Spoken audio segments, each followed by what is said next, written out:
he will be moving to the Big Ten? For me, and we kind of actually spoke about it a little when we walked out here.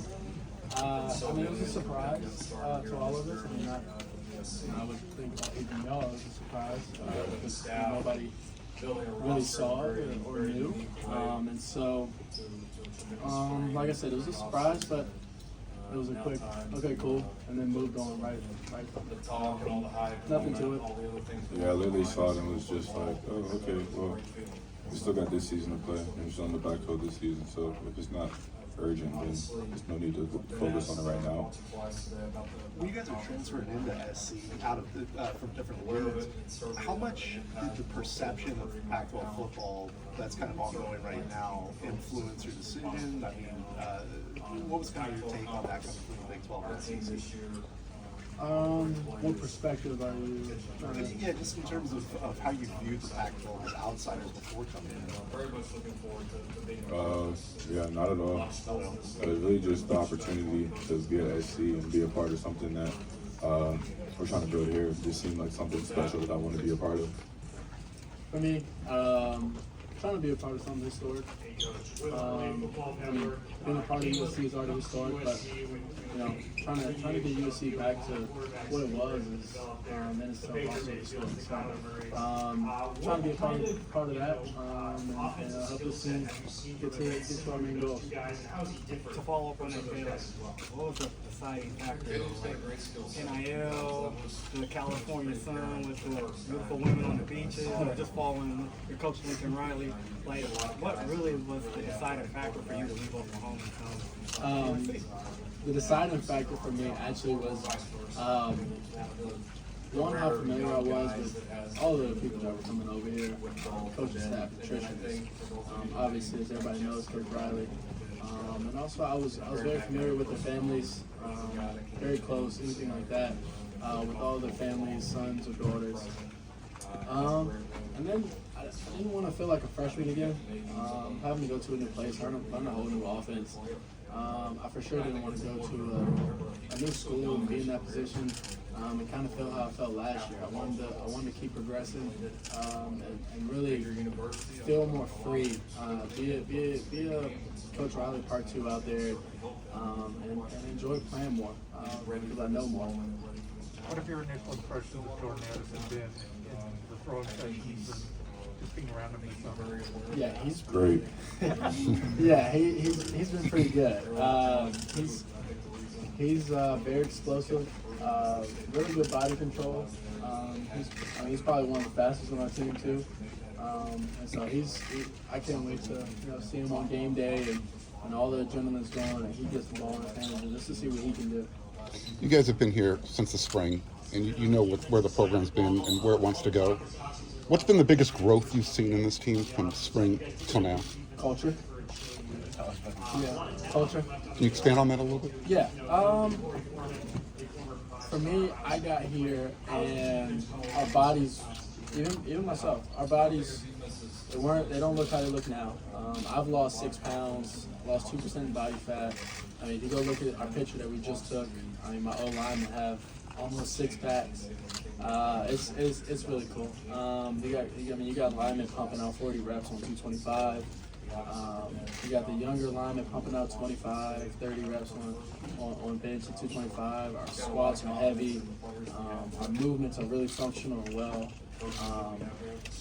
Everybody's kind of buying into what physically we've had to do, and then even in the spring, like we bought in, everybody bought in.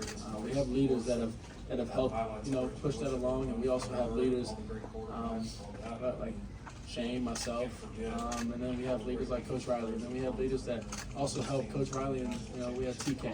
We call him TK. He's awesome. Some of the things that we say now in our meetings, some of the things that we say now when we need a time to go back on something. It's like another playbook for us, leadership wise. Something big is like discipline over default, choosing the right thing over the wrong thing, even when you don't want to. And that's it for me. I'd say the biggest difference, just with the culture, is just when we first got here, everything was just like words. you talk about like discipline over default, or you talk about culture and things like that. And it starts out with just words, then you got guys that actually act upon it. And so practicing what those words actually mean. And then now you got guys believing in it. And so now we're going into the summer, going into camp, we got guys believing in it and seeing like, okay, so these words actually mean something and they actually work. And so just the process of buying in and believing in the work that we're doing and seeing the progress from the spring until now has just been amazing. You guys weren't on the team last year, but you talked about the changing culture. Have you got feedback from players that were on the team that they felt the culture is different as well? Absolutely. I actually just had a conversation Thursday, our last lift, and somebody came up to me and was like, we never really had people here before who worked in ways that like we work, like the extra work that guys are putting in and just the way that you go about it, like taking it really seriously. And so it's been amazing to see guys just look at themselves and look at other guys that necessarily weren't here last year and just say like, man, he's doing something I'm not doing. Like, let me figure out how I can better myself and how I can just improve in that kind of way. So that's been the biggest thing. Is just guys wanting to change. A lot of times, you come in and you disrupt what somebody has going on, and it's a lot of resistance. Guys have been willing to change and wanting to change and helping to change themselves and the team. And so Caleb, Shane, either one of you can answer the question. Now with two pro teams here in LA, how are you guys looking to garner that, respect and attention back on the USC football program? Everybody loves USC. That's from around here. Everybody loves them. So that's not what we're focused on. We're gonna have fans in the stands when we're winning games. So the thing is, focus on things that we can control now, so that when we get to those moments where we can actually go win the game, the fans are in the stands and they're rocking. We got them there because we're winning games. We've been working our tails off this summer and spring also. We've been working, as Shane just talked about. Guys want change and guys want to win. And Coach, would you mind on the side, what's one thing that surprised you in these first 7 months about being a head football coach at USC? How far does USC have to go to get to that point? I would just say it comes from players believing in what the coaches are saying. I think the special thing about a program that's successful and that can sustain success is when the players are the guys that are setting standards and that are holding each other accountable, and not just using words. Like it's a look that you can give somebody, and like you got to pick it up. No words have to necessarily be exchanged for certain things like that, and even in yourself, like if you don't got it that day, then I can lean on Caleb and he's gonna have my back. He's gonna give me the words I need, and it's just a feel. It's really just a kind of chemistry and a kind of family and a kind of system that is self-sufficient. You don't need anything to get you going, and you don't need anything to pick you up or anything like that. What makes, when you look at your teammate that's sitting next to you, how would you characterize his leadership style? I've talked about it all day when I've been asked that question. Just his confidence. When he steps on the field, he knows what he can do. The way he commands the offense, in practice and in the spring game and everything like that, man, he makes plays that you don't see every day, and he encourages guys in a way that you don't see every day as well. And I think that's what's cool about him is he can do it himself, but he knows he needs everybody else around him, and he takes that seriously. He puts a lot into his guys.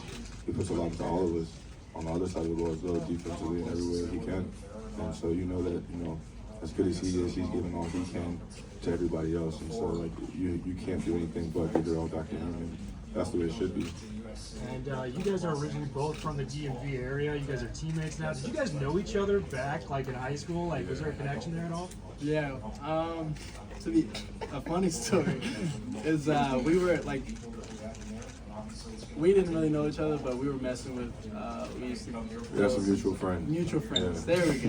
Yeah, some mutual friends that we used to talk to, and so. We knew each other, and then he also went to the rival high school for a little bit. Yeah. Very cool. And then you followed Lincoln to USC, and then you came, transferred into SC.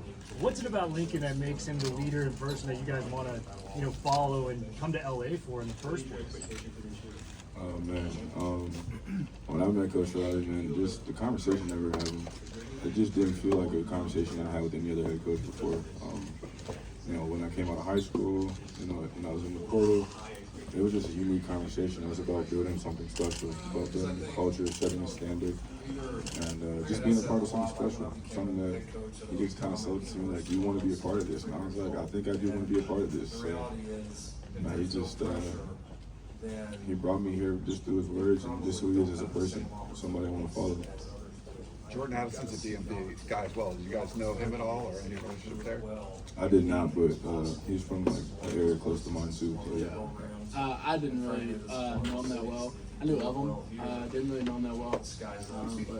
But as soon as we started talking and trying to get him to USC, it was a click, and we came out and started working out, and it was extreme. It was like we already had a connection, like I've thrown to him before. He's really easy to throw to, really easy target to get the ball to. I didn't get one really good to play, so I don't expect that. How do you gentlemen stay grounded with all that's going on with the Pac-12, Pac-10, NIL? Like, how do you guys just keep a level head? And two, you're not from here, and with all of the distractions. So, what are some things that you guys would, give to help keep people grounded, as well as help you guys get on something? Yeah, well, we haven't done anything yet. Everything's just been noise up to this point, conversation, and as a football team, we haven't won any games or even stepped on the field against anybody else except ourselves. So there's nothing to really be big-headed about right now. USC's got a lot of transfers this year. Both of you guys are transfers. Is there anything you guys are doing to maybe build chemistry and be more than, just the sum of your parts? We hang out. A lot. Yeah, we hang out a lot, different groups. I take my linemen out on Sundays. And actually, this past Sunday, I had Monty Jackson. He wanted to come. Josh Jackson, he was there. Somebody else, John Jackson, Joshua Jackson, Monty Jackson. They were actually all there. Also, so we enjoyed it. We do everything together. Yeah, we do everything together. Guys took me golfing. We've been golfing before. Like, drive the beach, go on hikes, like, do it all. So. How'd you do? Yeah, how'd you do? I did terrible. But it was fun, man. I'll definitely get back out there and work on it. But yeah, we're gonna start. Kyle, You want to see the humans to be around Will Anderson Jr. every day, a teammate on the practice field. What's his legacy going to be, and how high can he touch this year? Nah, Will is he's a beast on the field. He's amazing. But Will is a person. Will is like one of my good friends. Will is an amazing human being. He's a beautiful soul, and just the person that he is and what he's going to do off the field is going to, trump what he's doing on the field, and what he's doing on the field is amazing and unique. This is for both of you. Traditionally, transfers have maybe left lesser profile or lower profile schools to go to bigger ones. You guys are leading massive programs. What are some of the similarities that you see between the blue blood that you left and what you're seeing in USC? USC is a blue blood. Simple as that. They are a blue blood. Teams have teams and organizations and things like that. They have rough moments, and that's all USC has had. And, we're here trying to turn that around, because I know that Shane's not a loser. I know that I'm not a loser. And so, these guys around us want to win. They have that in them. They've been hungry. They've been changing their bodies, their mind. Watching film more, working out more. They're doing more because they want to win. They want to get back to what everybody always talks about. Like, why can't we be that? Why aren't we that? Is really a question. And so, we're blue blood, and we had situations and opportunities at other places, and we made our decision. Me and Shane to come here and turn it back around to what it was. The expectation between your old program and your program. Yeah, I mean, the biggest thing is just the history and the people that come before you, right? Like, the people who paved the way for you to have a program to be that's respected like this. You look at the walls, you look at the trophies, and you're like, wow, like, this is SC. It's the same thing in Alabama. It's the same thing at Oklahoma. There's those programs in college football where, no matter who you are, you look at it. If you know just like the bare minimum about college football, like, some programs are going to stick out, and this is one of them. We hear a lot about culture and process as we say them built at Alabama. What was it like first integrating into that, coming out of high school? Oh yeah, I mean, that's who I am as a person. So that's why I went there, to see if I matched up against that. It's just discipline, it's effort, it's hard, and there's no real magic to it. There's no secret sauce. I think everybody knows what makes Alabama great. It's just nobody's willing to do it like Alabama is. Caleb, how easy is it that helped you integrate that mentality to your new teammates? I think the biggest thing I try to stress upon, I think Caleb will definitely know what I'm talking about when I say this. It's just the details, like the smallest things. I'm always, when teams around, I'm always talking about the small things and how you have to be consistent and like day after day. Like you can't take a day off, you can't take a second off. It's very important. The expectation for this team, because of all the buzz, is probably CMP or bust. Is that fair? Do you embrace that expectation? No expectation. Very focused on the moment. Expectation is basically an equal sign next to expectation equals pressure. And we don't have any pressure on us. No social media pressure. No ranking pressure. No college football. No national championship. No Pac-12 championship. None of that. We are focused on the moment, and if we can win the moment now, if we won the moment during summer, during spring. We won this moment that we just had in summer workouts. We win this moment up and coming with fall camp. We go win that first game, and we're on to the next game. We try and win that game. Any fierce competitor, I've said this a lot today, any fierce competitor doesn't want to lose. You want to win every game. Because like I said before, me and Shane, we're not losers. We don't want to lose. But me and Shane are very, very understanding on that we have to be in the moment, because then those expectations come and that pressure comes of like focusing on the future, focusing on other things that you have no control over. So the things that we do have control over is the present. So, what would you consider a successful season? Well, I win every game. That is a successful season. Yeah, I think, like what Caleb just talked about, just our focus is on building a culture, right? Setting a standard and creating our own expectations, not accepting somebody else's expectations on us. Expectations are great, but when they come from you, and you know the steps you have to take to get there and the goals that you set for yourself. So as a team, we have our own goals and our own things that we want to achieve, but we're not really looking, for outside help on that.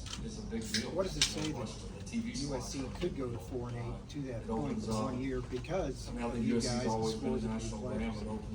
Who does this? What does it say about the arrival of 43 players in 6 weeks, you among them? You guys could go from 4-8 to now being talked about at least Pac-12 champs. Yep.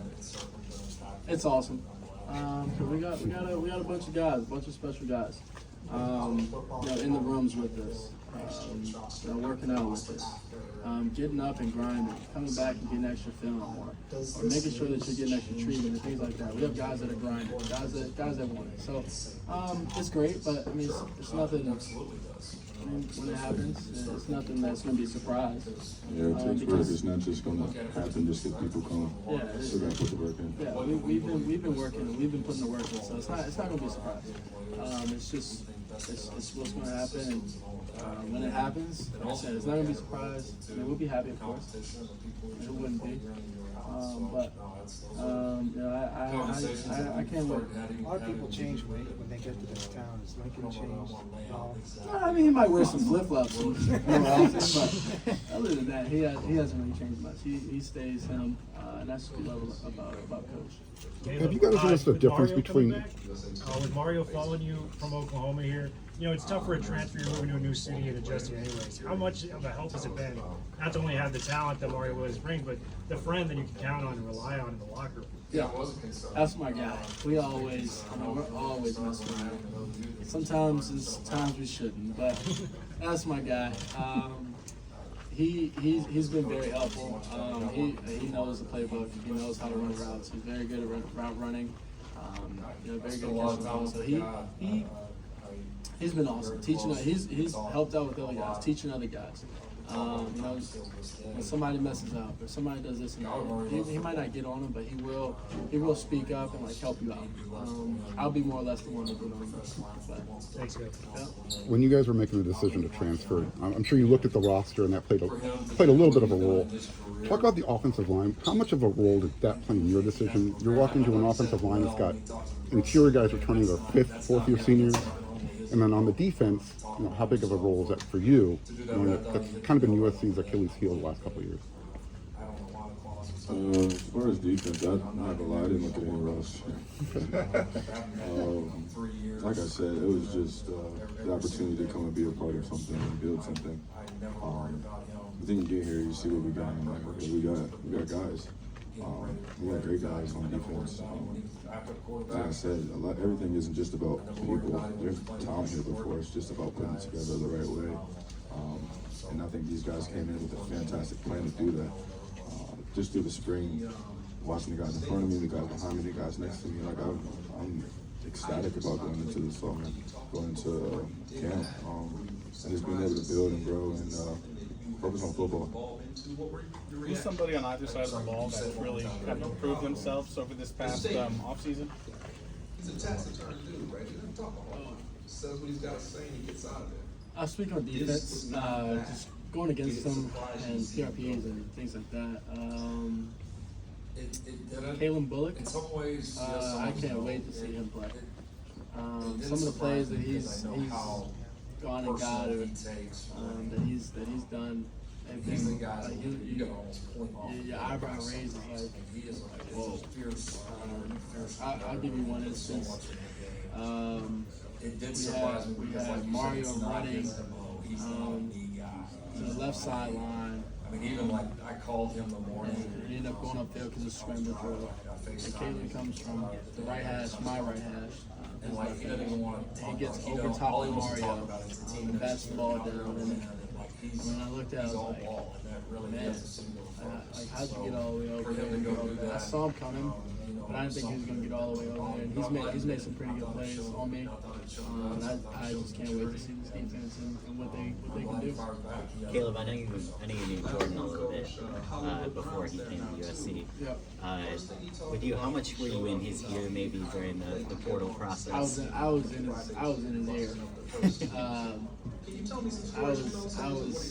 I even got probably, I think I texted Shane, like, That's pretty good scout team. Texas kids. yeah, like Texas kid, like we're gonna need him. They both love ball. They did. I think it was like 15 of my teammates that I had text Jordan. Like guys, we're gonna need him to go win some big games. So that's how important Jordan was. That's how important all these guys was that I tried to help support and get here to come play with me. That's how important they are to me. And they're still that important to me. I treat them all like my brothers. And I love every single one of them. What does Jordan add to this offense specifically? How's it going? He's like I said, he's like one of the fastest on the team. I believe he's the fastest wide receiver.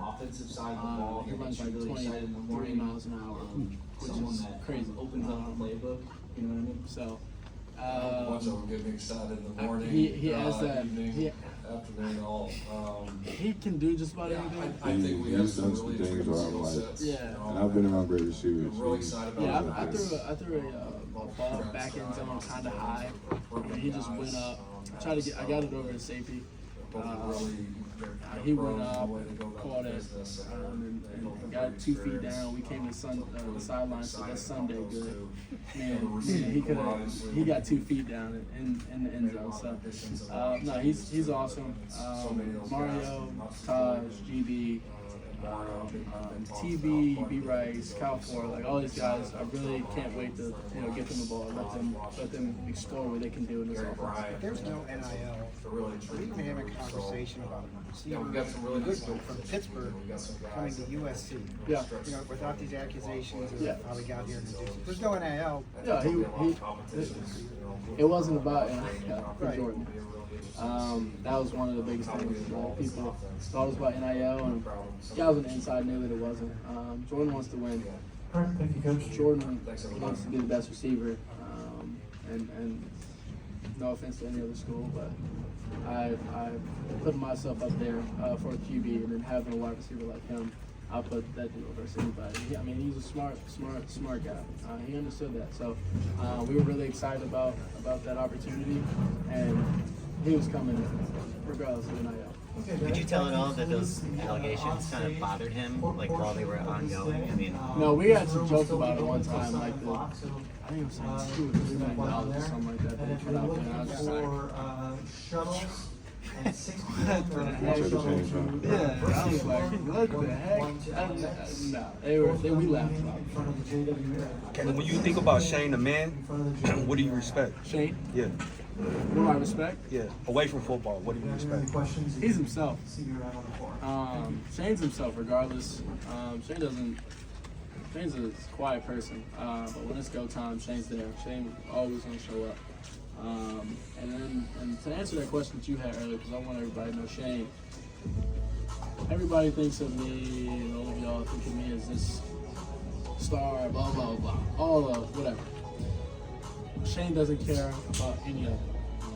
If I'm messing up, if anyone's messing up, if I'm not holding my side of the ball accountable, Shane will speak up. And I do the same for defense. Like, why are we not rallying to the ball? Why are we not, all coming up and tagging off and things like that? Because that's a broken tackle that breaks for 50 if we're not rallying to the ball and things like that. So Shane does that for me. I do that for Shane. And this tandem works, and it's going to be awesome. I can't wait. We have time for some more questions. What's been the favorite class of you? The NIL deals and all that kind of stuff. What has been the most surprising part of that process from beginning to end at all? Just the NIL process. Surprising? Nothing's really been surprising. I got a great support system that keeps everything truthful, keeps everything straight. The biggest thing is like how much people have been wanting to help. I've been wanting to make sure I get my O-line stuff, the whole offense, trying to get some defensive guys in there, implemented in there, and things like that. And people have been, those people have been, those partnerships, things like that, they've been awesome in helping me do that. So. What's been a favorite class of yours? Class? Yeah, favorite class. Oh, we just got here. Does it have to be here? No. It just anytime during your college.